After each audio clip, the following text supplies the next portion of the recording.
नमस्कार। अभी हम हैं रानीगंज में और हमारे पीछे स्क्रीन में आपको ये रानीगंज का खाटू श्याम बाबा का मंदिर आप लोगों को दिख रहा होगा। और इस मंदिर का इनॉग्रेशन जो है लगभग 22 फरवरी 2024 के दिन ही शायद हुआ था, मुझे जहाँ तक याद है। और हमारे अयोध्या में प्रभु श्री राम का मंदिर का इनॉग्रेशन 22 जनवरी 2024 को हुआ था। इस मंदिर में हम आज विशेष एक कार्यक्रम के उद्देश्य से आए हुए थे और हमारे साथ हमारी टीम भी जो है, और देख सकते हैं मंदिर के आसपास जो है खाटू श्याम बाबा के भक्तजन जो है लगातार जो है आ रहे हैं और काफ़ी भीड़ जो है मंदिर के आसपास आप लोगों को दिख रहा होगा।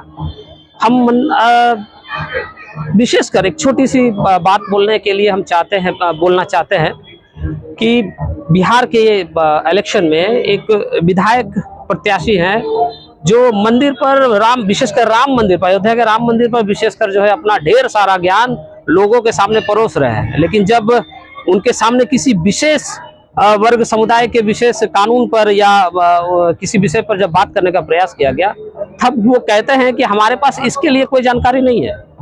तो सर, मैं आपको मंदिर का जो आपका जो ज्ञान है, उस ज्ञान को मैं और व्यापक कर देना चाहता हूँ आज एक अपने माध्यम से संदेश आपको देते हुए, और सभी लोगों को, कि मंदिर एक्चुअल में है क्या, मंदिर क्या होता है, एक आम इंसान के लिए मंदिर का क्या महत्व होता है।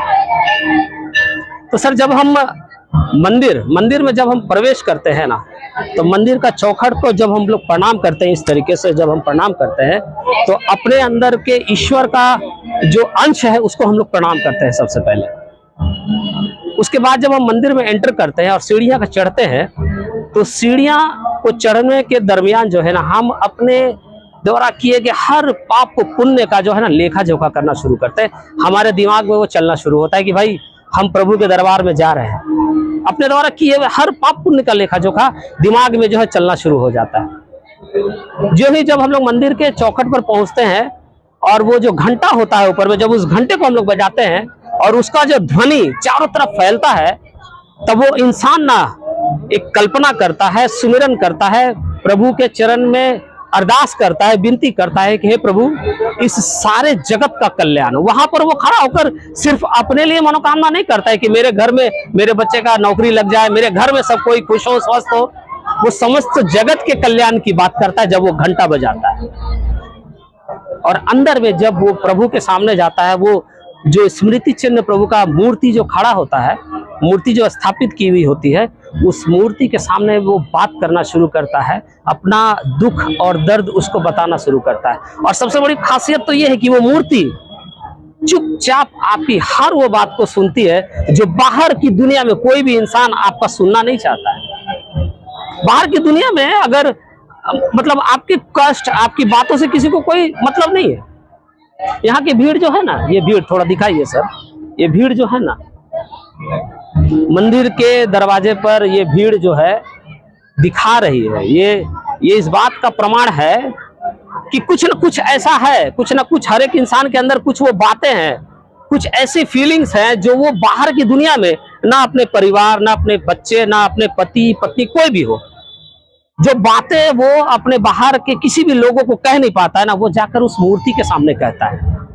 और वो मूर्ति एक तक आपकी बातों को सुनती है। तभी तो लोग कहते हैं कि हम उस मंदिर में गए थे तो हमारी मनोकामना पूर्ण हो गई। बहुतों को मनोकामना पूरा नहीं होता है, समय लगता है, लेकिन अगर पूरी इच्छा, पूरी अच्छे शुद्ध वातावरण में शुद्धता के साथ अगर आप मनोकामना करते हैं तो आपकी मनोकामना भी पूर्ति होती है। ऐसा लोग कहते हैं, ऐसा लोग मानते हैं, तभी यहाँ पर जो है इतना भीड़ दिख रहा है। ये भीड़ जो है बता रही है कि इस दुनिया में बहुत सारा ऐसा कष्ट है जिसका निवारण बाहर की किसी दुनिया में नहीं है। और वो कष्ट जो है उस मूर्ति के सामने लोग बयान करते हैं, विनती करते हैं, प्रभु के सामने अपने कष्ट को बताते हैं। ये होती है मूर्ति।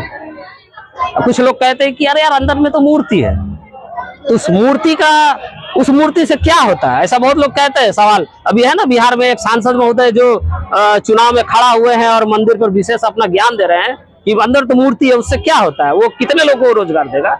तो मैं आपको बताता हूँ कि जब एक मूर्ति वहां जो जाती है ना, उसके पहले, सबसे पहले जब वो मिट्टी रहता है ना, मिट्टी, जब मिट्टी वहां से उठता है तो उसका ट्रांसपोर्टेशन के नाम पर भी कुछ पैसा लोगों को मिलता है।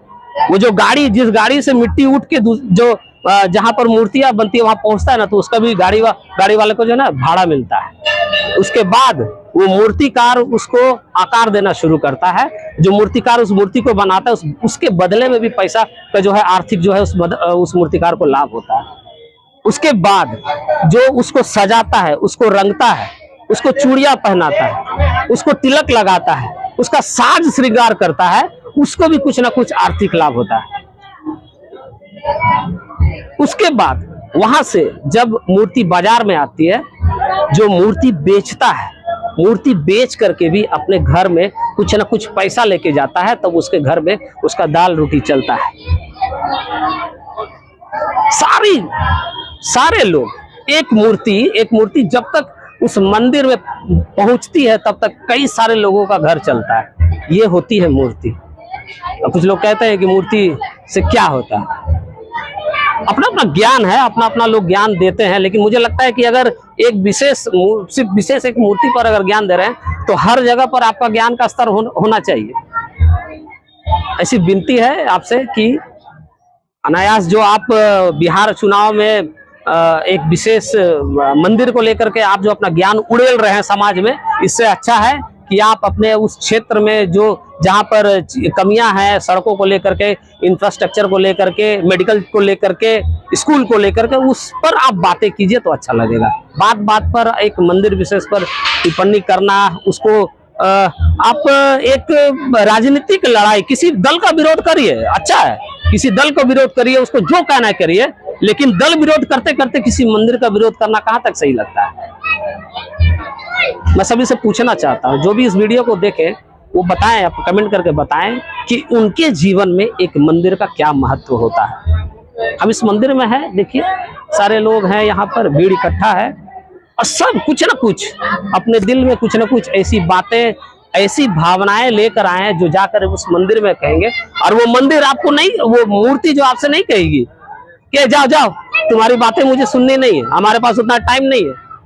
बाहर के लोगों को जाकर के कहिए ना, कोई भी आपका बात बिना मतलब का नहीं सुनेगा। हर चीज की आपसे कीमत ली जाएगी, लेकिन वो मूर्ति कोई कीमत नहीं लेती आपसे।